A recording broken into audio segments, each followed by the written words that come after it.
예, 반갑습니다. 오늘 국어사, 좀 더 구체적으로 얘기하면 국어문법사 특별 연수를 시작하도록 하겠습니다. 제가 개발한 한 장의 도표로 배우는 국어문법사. 기대되시죠? 네. 자, 이제 이 포인트물을 가지고 해야 되기 때문에 왔다 갔다 하겠습니다. 자, 우리가 강의를 열기 전에 우리가 국어사 하면, 그죠? 국어 생활사가 가장 중요하다고 얘기했죠. 우리가 어떻게 우리 말과 글을 가지고 어떻게 살아왔는가 이런 거. 그런 다음에 이제 그런 말과 글에 담겨 있는 어떤 그 체계적인 법칙, 원리 이런 문법사가 있고요. 오늘은 주로 이 문법사 위주로 하는데 그렇다고 생활사를 안 하는 게 아니에요. 이를테면 뭐 우리가 언제부터 한글을 공식 문자로 썼는가 이런 거는 생활사랑 밀접하게 관련되는 거죠. 자, 그렇게 하는 거고요. 자, 우리 선생님들 이 연수는 일종의 이제 기본 소양이 있는 선생님들을 위한 어떤 그 연수예요. 그래서 다만 이제 대학원생 또는 뭐 임용고시를 준비하시는 분들도 뭐 좋다 이렇게 해서 이제 이런 연합 연수가 이루어지게 된 거고요. 자, 이게 잘 안 나오면 되겠다. 자, 우리 선생님들 기본 어떤 상식을 한번 테스트 해보겠습니다. 자, 최소의 언어 단위는 뭘까요? 여기 또 잘 안 나와요. 여기 준비했었는데 최소 언어 단위. 땡. 최소의 언어 단위. 헷갈리죠, 갑자기. 네. 음성입니다. 음성. 그 다음에 뜻을 변별해주는 최소 단위 뭘까요? 이게 땡. 이게 이제 그 음문이라고 하는 거예요, 그죠? 뭐 음문은 이제 이 음소와 운소를 합쳐놓은 거다. 그래서 음소는 이제 일종의 그 분절되는 분절음이라고 해가지고 이 자음, 뭐 이런 걸 가르치는 거고요. 그죠? 네. 잠시 멈추고 바꾸게. 그래서 우리가 음수라고 하면 분절이 되는, 쪼갤 수 있는, 자음과 모음으로 쪼갤 수 있는 15세를 얘기한다면 초성자, 중성자, 종성자 이렇게 쪼갤 수 있는 이제 우리가 이 분절이라는 건 음 단위로 얘기하는 소리 단위니까 초성, 중성, 종성으로 이렇게 쪼개는 거. 그리고 용어를 우리가 정확히 정리를 잘해야 돼요. 그죠? 그래서 이 소리 차원에서 얘기할 때는 자음, 모음 이렇게 하고 글자 차원에서 얘기할 때는 모음자, 자음자 이렇게 자자를 쳐요. 그게 두 개를 얘기했죠.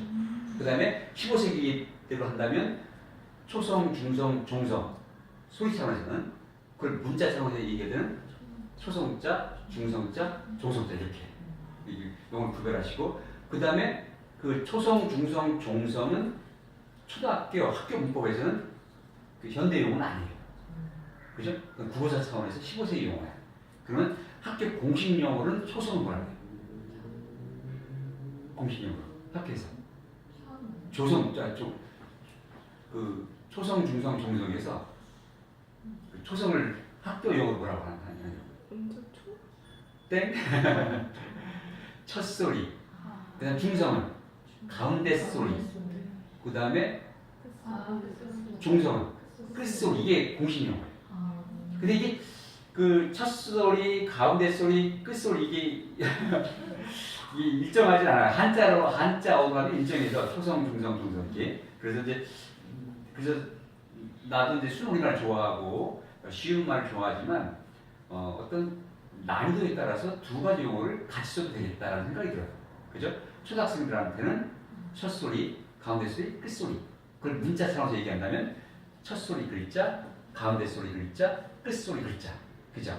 근데 뭐 고등학교 수준 이상에서는 초성, 중성, 종성을 써도 좋겠다. 이런 게 제 생각입니다. 이해가 되시죠? 네. 그래서 그 다음에 또 모음을 중심으로 하나의 동의의 언어 단위를 음절이라고 해요.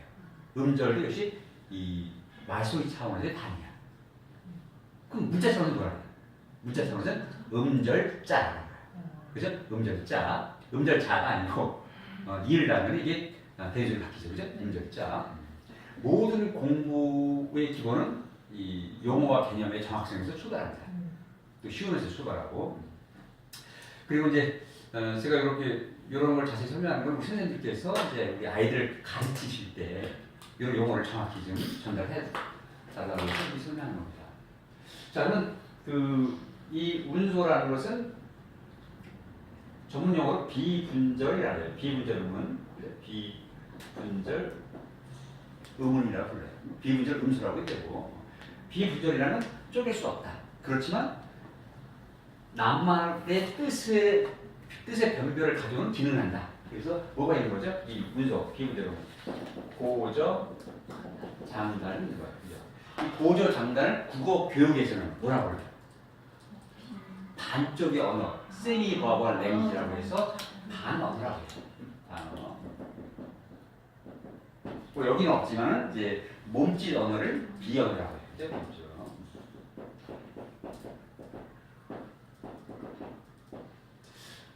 자, 이 음운이라는 것은 자기는 뜻이 없어요. 근데 우리가 이를테면 뭐 많이 배우셨죠? 이를테면 물, 불, 풀 이렇게 세 가지의 낱말의 뜻을 변별해주는 것이 뭐예요? 미음과 비읍과 피읍이라는 자음이죠. 이런 게 음이 되는 거죠. 뭐 때문에 뭐 오이와 아이다. 그러면 이 오이와 아이의 뜻의 변별을 가져오는 것은 또 뭐예요? 모음이죠. 모음. 이런 거. 10시 나오면 제가 문을 잠그고 문 들어가야 한다고 했는데 깜빡 문 잠그는 걸 잊었습니다. 그래서 들어와서 그 행운을 듣는 행운을 얻으셨네요. 그죠? 제가 시간이 지나면 문을 닫는 이유는 제가 야박해서인가요? 제가 비인간적이라서 그런가요? 왜 그렇죠? 왜 그렇게 하는 거죠? 처음 5분이 중요하기 때문에. 그래서 처음 5분이 그 강의 맥을 잡는 거예요. 그래서 이 강의 맥을 놓치면 뒤에 게 잘 이해가 안 가거나 들어도 반쪽밖에 안 돼요. 그러면 그래서 늦게 와가지고 끝까지 들으셨어요. 열심히 들으셨어. 근데 처음을 놓쳤기 때문에 맥이 안 잡히니까 이게 재미가 없어요. 이해가 안 돼요. 그래서 누굴 욕해요? 선생님 나쁜 놈. 그죠? 본인 늦게 온 거 생각 안 하시고.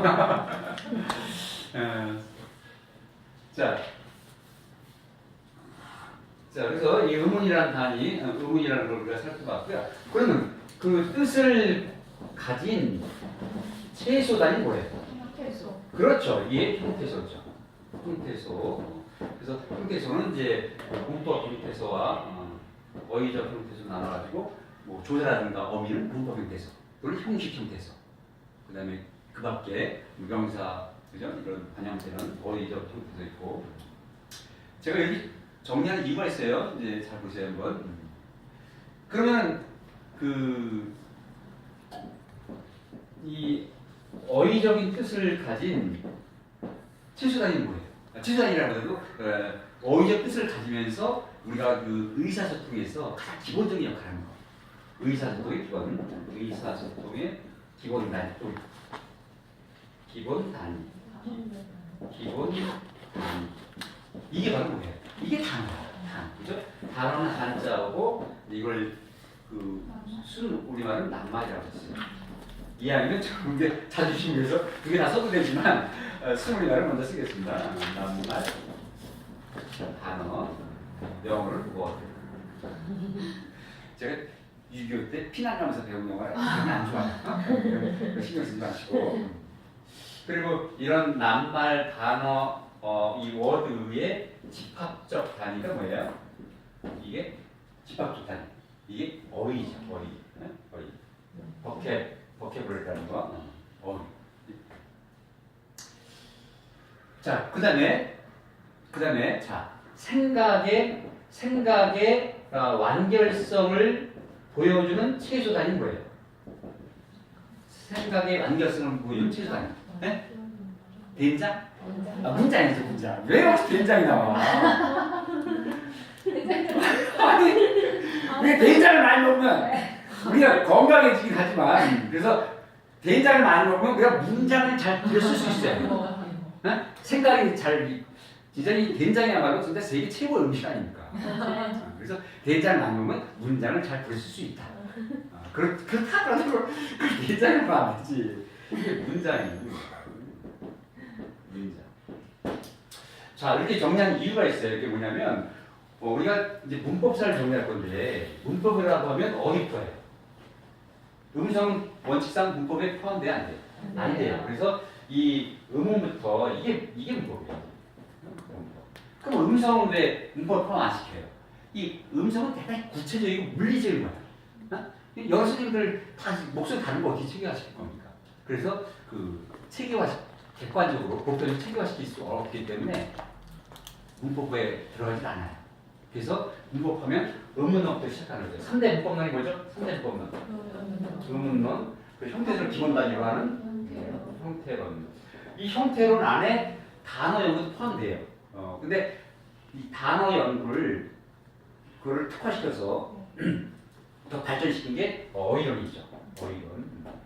그다음에 문장을 단위로 해서 문장의 구성, 성분까지 이거를 문법에서 문장론이라는 말을 쓰진 않아요. 왜 문장만 연구하는 게 아니까. 그죠? 문장을 기본 단위로 해서 문장을 구성하고 있는 성분까지 뭐 구라든가 절 다 포함하는 게 그게 이제 하나의 그걸 뭐라 그래요? 통사. 이렇게. 그래서 이렇게 이제 나누고 여기다가 플러스 뭐가 들어가요? 의미론, 그죠? 체계화시킬 수 있는 어떤 그 의미 체계를 연구한 의미론이 포함되는 거죠. 그래서 그리고 이제 그렇다고 음성이 무슨 학문은 안 되는 게 아니죠. 그죠? 음성을 연구할 수 있는 객관적 방법도 있는 거야. 뭐 물리적으로 측정한다든가 뭐 그죠? 녹음해서 뭐 풀어서 그다음에 이 다른 게 구조 이런 거 다 음성 타깃에서 중요하죠. 그래서 학이란 말이 붙어. 학문이 될 수 있는 거죠. 다만 그 음성 자체가 문법의 기본 단위가 되지 못한다는 거죠. 그리고 또 중요한 건 이 음원을 우리가 연구하기 위해서는 음성에 대해 연구 바탕이 돼야 돼. 그러니까 우리가 편의상 이건 사실 편의상 그죠? 이 아주 그 체계적이고 객관적이고 분명한 그 학문의 체계를 정립하기 위해서 이런 문법론을 한 거지. 이 음성 연구 없이 그 음운이 연구가 될 수 있어요. 그래서 지금은 이제는 이 통합적으로 하는 거예요. 통합적으로, 융합적으로. 그리고 우리가 그러면 좋아요. 만약에 이 어휘론을 해. 그럼 어휘론을 한다고 해서 그러면 우리가 음운을 거기서 연구하면 안 되나? 그건 아니잖아요, 그죠? 우리가 철수야! 뭐 이런 철수 이런 고유명사, 그죠? 철수야. 의미가 달라요. 다르죠, 그죠? 그래서 이 정말 이 어휘론에서도 그런 음운과 음성을 끌어와야만이 그 어휘가 우리 인간 생활에서 의사소통에서 관계 맺기 위해서 그죠? 더불어 살아가는 이 세상에서 어떤 역할을 하는가? 사랑해요 이거하고 그죠? 요거 잘하네. 이제 느낌이 다르잖아요. 그래서 지금은 이제 나는 음운과 뭐 형태로 이 통상적인 딱 끌어서 막 배타적으로 하는 건 옛날 시기입니다. 옛날에 순수와 응용을 나누고 막 그런 배타적인 그런 언어학, 국어학의 흐름이에요. 지금 이제 융합적으로 하는 겁니다. 그죠? 그래서 문장도 마찬가지로 문장에서도 그렇잖아요. 우리가 뭐 문장을 그죠? 우리 억양을 넣느냐에 따라서 이 사뭇 의미뿐만 아니라 관계가 바뀌고 세상이 바뀌잖아요. 그게 이제 융합적인 시각을 우리가 바라봐야 했다는 걸 우리가 염두에 두면 좋겠고요. 그리고 이제 오늘 이제 중세고이기 때문에 우리가 이제 훈민정부도 출발을 하는데 세종대왕이 위대한 건 왜 위대한 겁니까? 훈민정음이 위대한 건 왜 위대한 거예요? 바로 이런 정확한 문법 연구 바탕이 돼서 이 나온 문자라는 거죠. 그리고 이 음성과 음운의 사이에 있는 게 뭐예요? 음성과 음운 사이에 있는 게 음성과 음운 사이에 있는 게 변임이라는 거예요. 변임, 그죠? 이 변임이라는 건 그 목을 사용한 사람들한테 잘 구별이 안 돼요. 그래서 이 부부 같은 경우는 어디 있어요? 부 또는 부 이런 식으로 발음하죠. 그럴 경우에 첫 번째 그죠 비읍과 두 번째 비읍은 같은 음성인데 환경에 따라서 변이가 된 거예요. 이걸 변임이라고. 근데 이 우리 흥미적인 놀라운 것은 이런 변임까지 적을 수 있는 또 음성이라는 그 세계까지도 이게 보여주는 설명하는 그 과정을 보여주는 그런 원리로 문자가 창제가 됐고 그거를 해석해서 설명하고 있다 그런 얘기죠. 그래서 이를테면 이런 경우 이제 요거 있죠, 그죠? 이런 거는 이 숙력 비율을 적을 수 있잖아요. 이 숙력 비율. 15세기 흥미적 책으로 본다.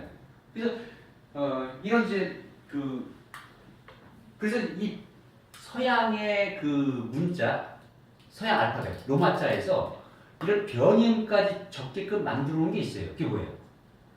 변형까지 적게 만들어 놓은, 음성까지도 적게 만들어 놓은. 그게 뭐죠? 그게 뭐예요? IPA. 세계 음성교. 이 음성교, 그냥 뭐 인터넷 IPA 치면 이 안에 복잡한 표가 나와요. 그래서 막 유성음, 무성음, 인간이 내쉬는 온갖 소리의 자질을 반영한 기호가 이 세계 언어학자들이 만들어낸 표가 있어요.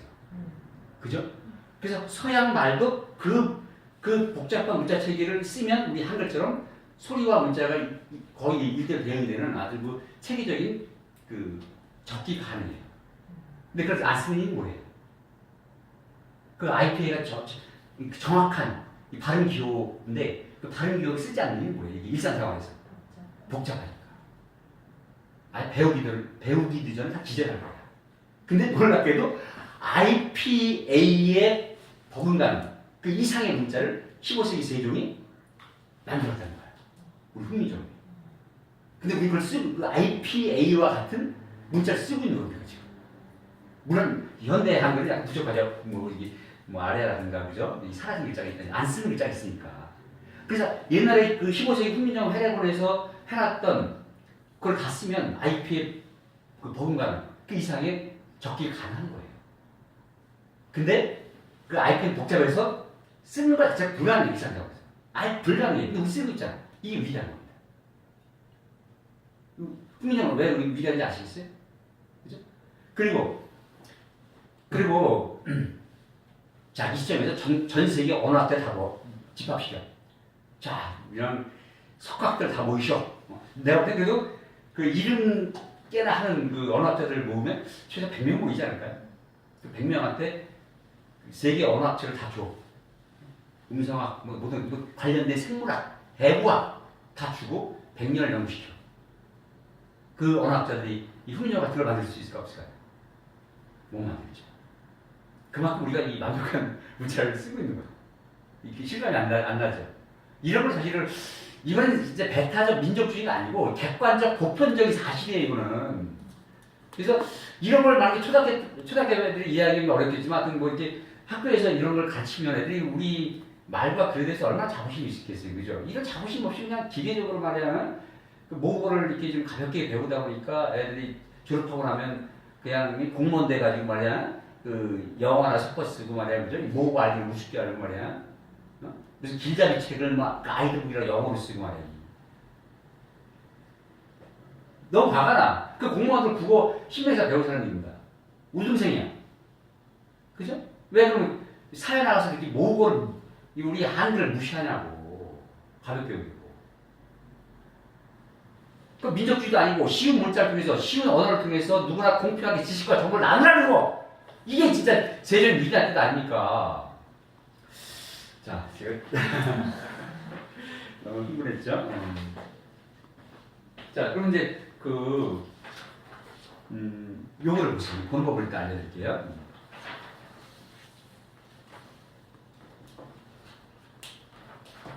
제가 인터넷에 10년 걸렸다고 얘기했어요. 실제 10년 걸렸어요. 그래서 한 번 이렇게 만들어 놓고 계속 고치고 마냥 그다음에 10년 걸린 거예요. 그래서 위에 보시면 자, 훈민정음 세종 문자 창제 1443년 나와 있죠. 12월 달에. 왜 날짜는 없죠? 정확한 날짜는 알 수 없기 때문에. 그 다음에 그걸 해설한 책 훈민정음 해례본은 1446년 음력 9월 상순의 마지막 날을 환산한 게 한글날, 그죠? 이런 기본적 맥락을 우리 아이들한테 가르쳐 드리겠고요. 그리고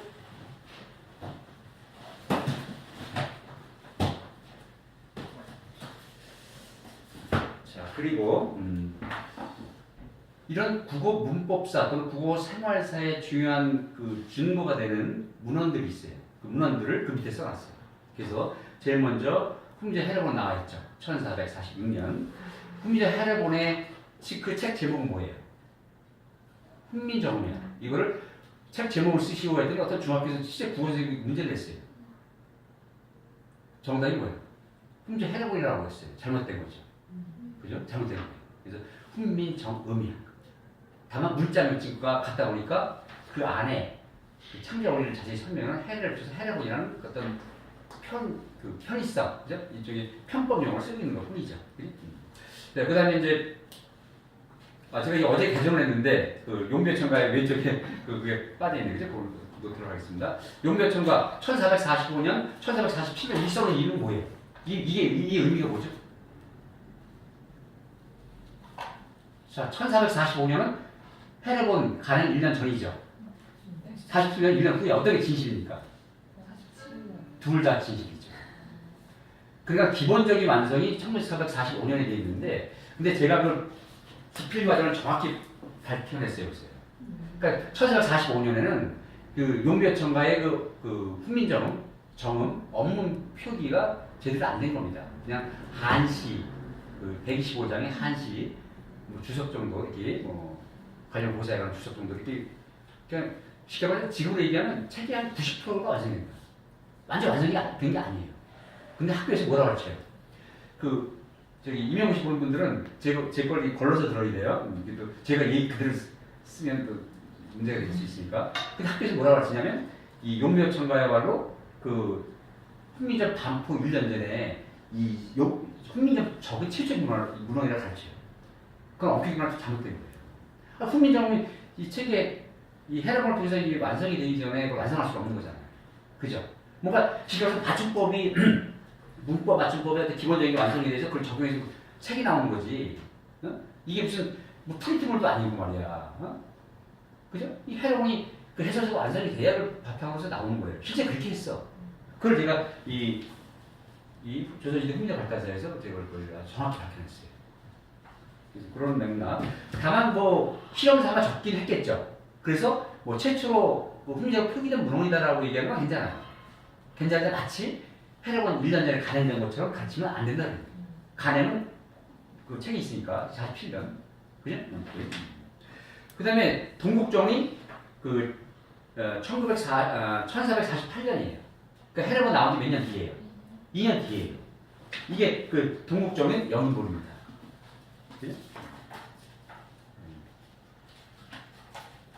그죠? 그래서 저는 또 이 가슴 아픈 게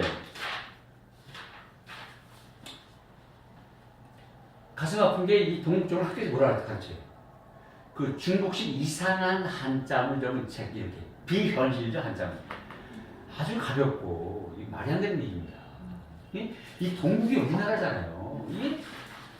여기 한 18,000여자가 실려 있어요. 중국의 고대부터 내려오는 온갖 한자를 모아놓고 이 훈민정식으로 이 표준 발을 만들어 놓은 거예요. 그러니까 중국식 이상한 한자문이 아니고 중국의 문자를 우리식 음원 체계로 적어놓은 중국의 그런 천년의 문서의 역사를 한순간에 그냥 뿌리째 바꿔놓은 이 혁명문서예요. 혁명문서라고 이게.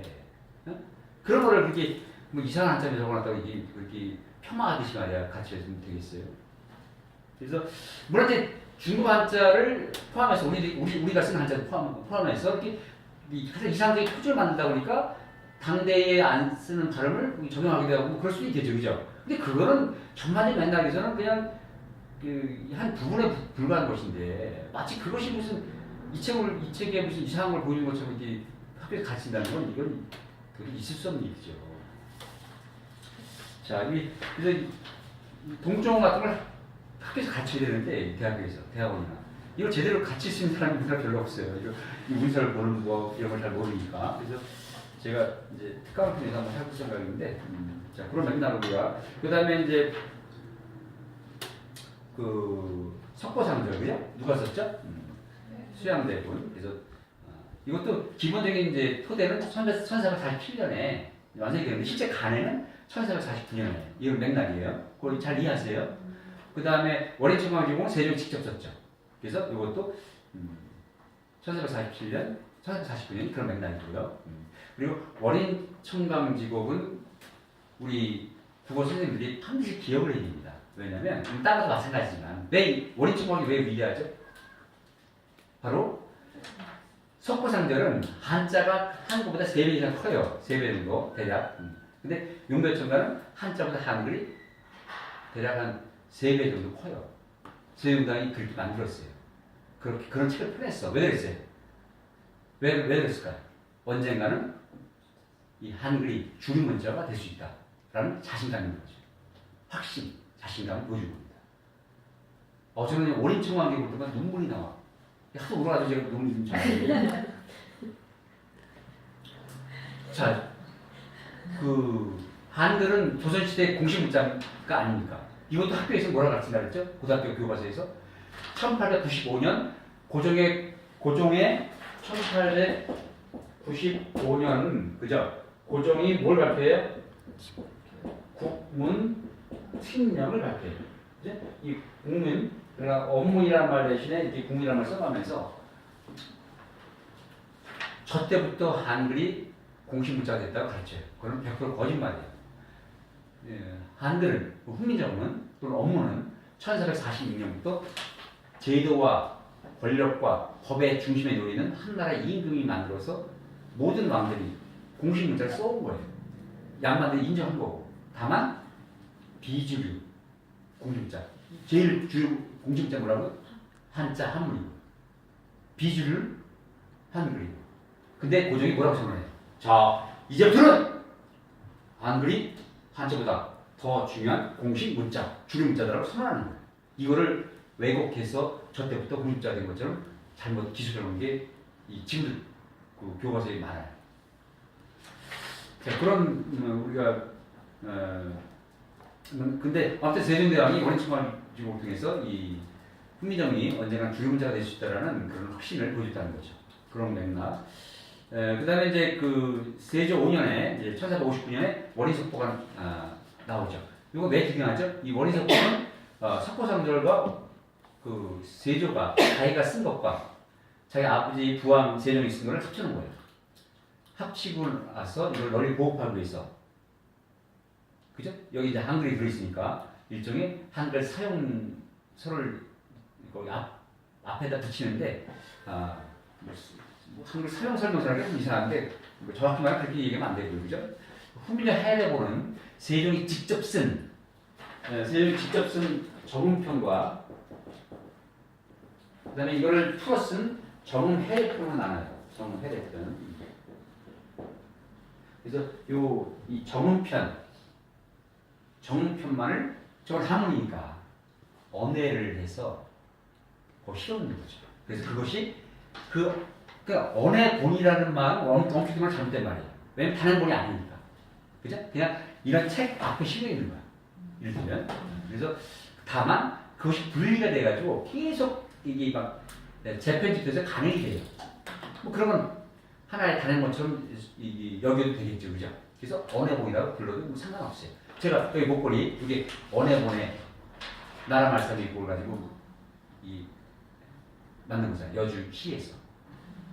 그래서 원경이 여주시장님이 저한테 제가 특강 갔더니 이걸 직접 걸어주셨어요. 멋있죠? 그래서 이걸 달고 다닐 때는 이걸 갖고 다니니까 막 그냥 이게 너무 예쁘다고 막 이걸 뺏어가려는 사람이 너무 많아가지고 예, 그런 맥락을 우리가 이해해드리겠고요. 그 다음에 이제 뭐 분류두검부시 이 언해본 초간본이 15세기 1481년 성조 때 나온 거 이런 것들. 그 다음에 16세기에 나온 번역 수학. 이건 이제 의역을 했죠, 직역을 안 하고 뭐 이런 것들. 또 서학원에는 또 직역을 했고 16세기 선조 때. 이 선조가 임진왜란 관련해서 우리가 우습게 알지만 사실은 한글 관련해서 중요한 일을 많이 했어요. 사서 언해를 완성한 사람이 이 사서 성리학의 그 중요한 경전인 사서를 이 언해 완성한 게 선조입니다. 실제로 한글을 많이 썼어요. 좋아했고. 그 다음에 이제 우리 근대국을 살피기 위해서 뭐 시기라는 거는 더 이제 보세요. 그거까지 설명하려면 시간이 사실 이거 며칠 걸리는데 오늘 그 흐름만 중요한 요점만 이게 제가 정리하는 겁니다. 그래서 근대국어는 이제 보통 17세기 초부터 바라보는데 그때 중요한 근거가 되는 뭐 분류, 두공부시 이게 이제 정식 명칭이죠, 그죠? 중간권 이런 거. 그다음에 상춘국 18세기 언어를 살필 수 있는 문헌. 그래서 현대국어는 이제 한글 맞춤법 1933년. 그 가로 뭐라고 이제 써놨죠? 가로 열고 일제 또는 외정이라고 써놓는데 외정은 좀 그렇고요. 일제라고 이렇게 꼭 밝혀놔야 돼요. 근데 부끄럽지만 어쩔 수 없어요. 부끄럽지만 우리 말과 글의 주권을 빼앗긴 시대에 이게 나왔다는 걸 보여줘야 돼요. 1933년만 써놓은 책들은 잘못된 겁니다. 가로 열고 이걸 꼭 써줘야 돼요. 그래서 어떤 책은 왜 정이 써놨어요. 네, 일제라고 하면 일제강점기, 그죠? 표준어 추려서 발표한 게 1936년, 외래 규정 1940년, 1940년에 맞춤법이 이제 완성이 되는 거죠, 쉽게 말해서. 그래서 마침 그 해에 훈민정 해례본이 발견됐죠. 간성 전형필 선생님께서 그거를 이제 소장하게 되시고, 그거를 2015년에 최초로 복간했어요. 똑같이 복간. 복간 학술 책임자가 누구였죠? 저라고 그랬죠. 네. 그래서 거기 이제 삼천질 복간본과 해서들을 삼천질을 가냈는데 이게 다 나갔어요. 다 나갔고, 그만큼 우리 국민들이 진짜 이 훈민정 그리고 해례본에 아주 많은 관심과 열정을 갖고 있다는 거죠. 왜냐면 그게 25만 원. 55만 원짜리가 그죠? 그 두 달 만에 2천질이 나갔고, 그래서 동아일보 보도가 됐잖아. 25만 원짜리가 베스트셀러. 두 달간 이거 베스트셀러에서 시켜요. 그래서 그만큼 그래서 희망이 있구나.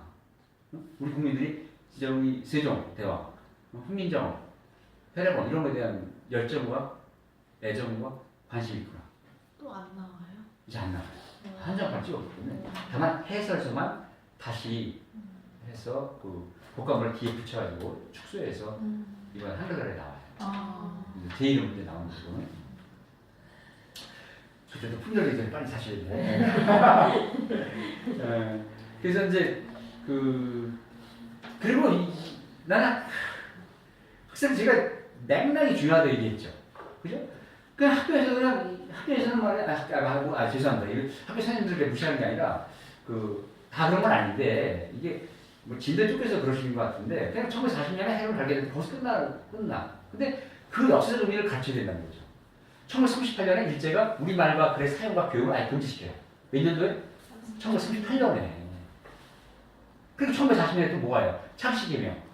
그 무시무시한 그 시점에서 우리 한 맞춤법이 최종 완성이 되고, 그죠? 해력을 발견되고, 이런 역사적 의미, 맥락, 이런 걸 아이들한테 가르쳐야 된다는 겁니다. 우리 선생님들이 가르치고 계시죠?